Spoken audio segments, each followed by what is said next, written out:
Hey everyone, welcome back. Today I'm going to talk to you about $1 million question which everybody has. Or in simple words, when we all start learning English, we all have this question in our minds and we want to know about this. So enough guessing.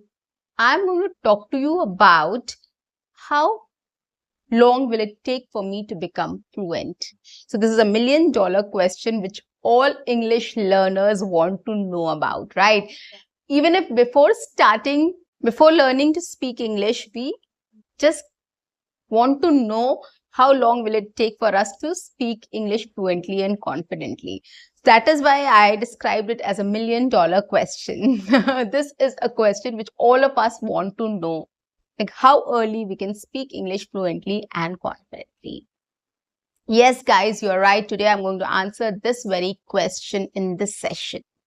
On that note, welcome back to my channel. I am your communications coach and a soft skill trainer by profession, and I'm here to help you out with all your communications problems and to help you speak English fluently and confidently. And if you want to know the answer to this question, how long will it take for you to become fluent in English?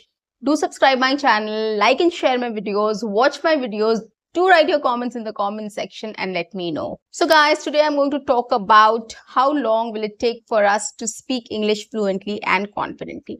I'm going to answer this question. Before that, I'm going to talk about what is fluency, what are the steps to become fluent.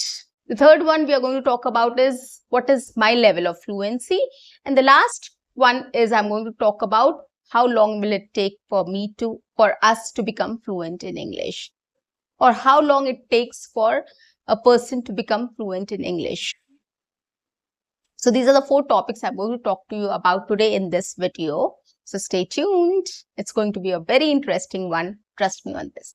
Coming to the first part of the session is what is fluency. I don't know, guys, what your definition of fluency is, but I'm going to tell you what my definition or what general definition of fluency is.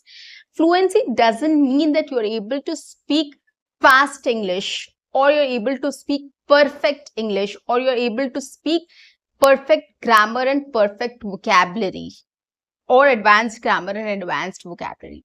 I don't think this is the definition of fluency. Fluency means whatever you are trying to say, you are very easily able to manage to speak and share your thoughts with the other person you're speaking to. So that is fluency. It doesn't mean that your English has to be perfect. It doesn't mean that your vocabulary has to be advanced. It doesn't mean that your grammar has to be correct. Right? It's just that you have to deliver in a flow very easily, very comfortably, at ease, and the other person need to understand what you're trying to say. That is what fluency is. And it is not about accent as well. Whether you are an African, you are an American, you are an Indian, you are Chinese, doesn't matter. Your accent doesn't matter. Fluency is just the flow of your speech, right? So it's just that how easily you're able to manage speaking in English, how easily you're able to manage words, sentences, and if you're stuck in between, how easily you're able to manage that as well, right? Or how quickly you're able to overcome that gap or that phase. That is what fluency is about. So generally what happens is we get stuck while speaking in English. But getting stuck doesn't mean you stop there, right? It needs to be overcome, right? You have to get unstuck.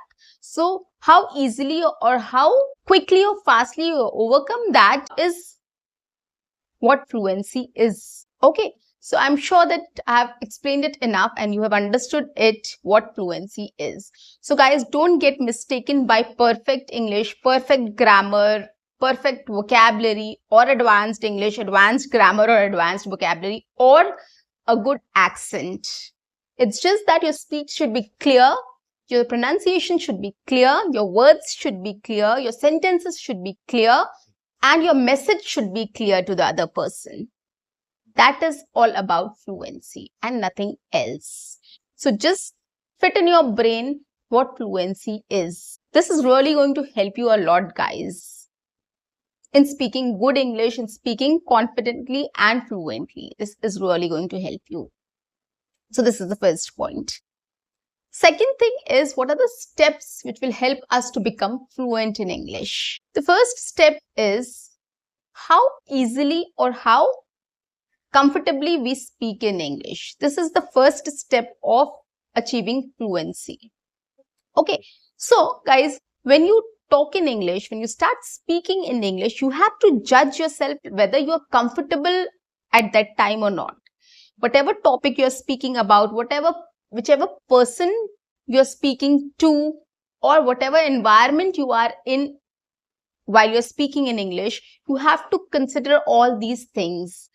If you're at home, you're speaking to your parents, or you're speaking to your siblings, or you're speaking in front of a mirror on a topic which is very similar to you, and if you are comfortable speaking in English, which means you are fluent, right? If you are in a place in your office, you're speaking in front of your manager, you are speaking in a meeting, that is a completely different scenario, right? And if you get stuck and you're not able to translate your message or speak in English properly, which means you're not fluent in English, right? But it all depends on the situation. Since you're talking in front of a manager in a meeting in English, so you have a lot of pressure there, right? You are nervous, you have a lot of pressure, you know you're not very good in English, you're not very comfortable in English, and that situation is also not very comfortable for you. And if you're stuck there, which means you're not very fluent in English, you still need to work on your English. So that is what is the first step which will help you to know whether you are fluent or not. Okay, so you have to consider where you are, the environment, right? Whether you're in a meeting or at home or talking to friends. Okay, second thing is with whom you are talking to, whether you're talking to your relative, friends, family, or strangers, or your office colleagues, or your managers, or anybody else. And the third thing is topic which you are speaking on. Probably if you're in office and you're talking to a manager on a casual topic, right, or the weather or anything else, so probably you will be able to speak in English better. You will be more fluent than in a meeting. So that is how you will judge where you are fluent and where you are not. So the topic, environment, and the person whom you're talking to does matter. If you're in a friend circle and you're able to talk on a topic or speak on a topic in English very easily, very comfortably, which means you are fluent in that environment, you are fluent with that topic, and you are fluent with those set of people, right? And this you have to analyze, you have to evaluate, and then you have to work on it further. Like if in this situation you are fluent, but in the other situation you're not very fluent, so you have to work on that situation, right? So that is how this is the first step which will help you to achieve your fluency. The second is how easily words come to my mind, right? So when I'm talking or when I'm speaking in English, and if I wanted to say something and I forget that word, so how easily it comes to my mind before I said it. That is what you have to analyze or understand. This is another factor which will help you to know your level of fluency. Okay, so this is the second thing. So you have to start analyzing that when you're speaking in English, when you're talking to people in English, how easily you're able to pick up words or speak a sentence easily. Or if you forget a word, how easily it comes to your mind, or how difficult it becomes for you to get the exact word before speaking. Okay, so that is another step which will help you to know your fluency level or how fluent you are. The third one is how quickly you're able to understand what others said, which means your listening capabilities. So while speaking or understanding or learning a language, listening is also a very important part. If you're able to understand what the other person is saying, which means you are fluent, right? You are fluent. But if you are not able to speak properly, which means you have to work on your speaking skills, that's it. But if you're understanding what the other person is saying 100%, which means you are fluent. You don't have any problem in understanding the language, guys. Right? It's just that you have to work on your speaking skills. That's it. So this is another parameter which will help you to identify how fluent are you in English. The last and the most important one is, did the other English speakers or did the other person understands what you just said or what you are saying? Which means whether you were able to translate your ideas, whether you were able to translate your thoughts to the other person or not. So this also is very important, whether the other person or the listener is able to understand your English, your idea, your thoughts or not. So guys, this is also you have to understand or analyze. So how will you get to know that? When you're talking to somebody, you have to pay attention to their body language. Whether they're nodding their head, whether they're smiling, whether they're saying no or yes, So those are the things which will help you to understand whether the other person is understanding your English or not. Right? And if they say, sorry, pardon, can you please repeat? Which means they're not able to understand you. Or if they're looking just blank at you. So you have to identify all these things. You have to pay attention to that as well while speaking, so that you understand whether the other person is understanding you or not. This is also a very important parameter of you being fluent in English, or if you are fluent in English or not, or what your level of English is. So these are the 4 steps which will help you to identify, or which will help you to achieve fluency. If you identify these things properly, analyze it and work on it, it will lead you to fluency and confidence, building up your fluency and confidence in English. Coming to the third point is fluency level.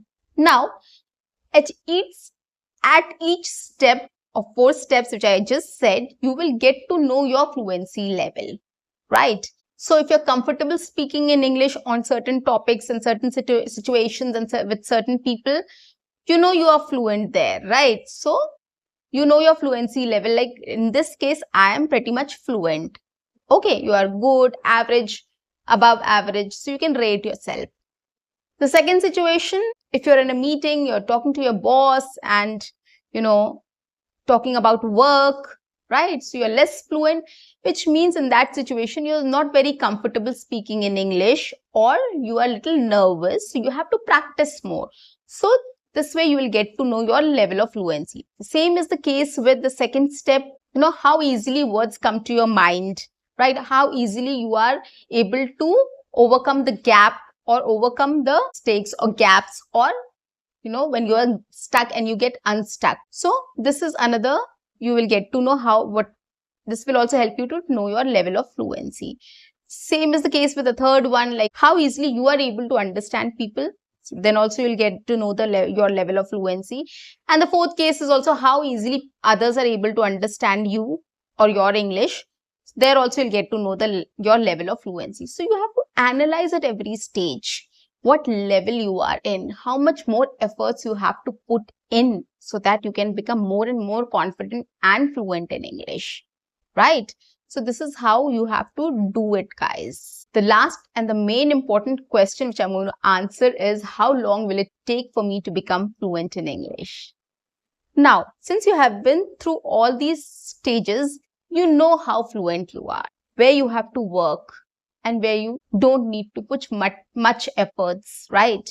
So now at this position, or at this stage, at this time, what you have to do is you have to come up with a study plan, or you have to come up with a plan which will help you to become more confident and fluent in English. Whichever situation you need to work on, you have to start practicing.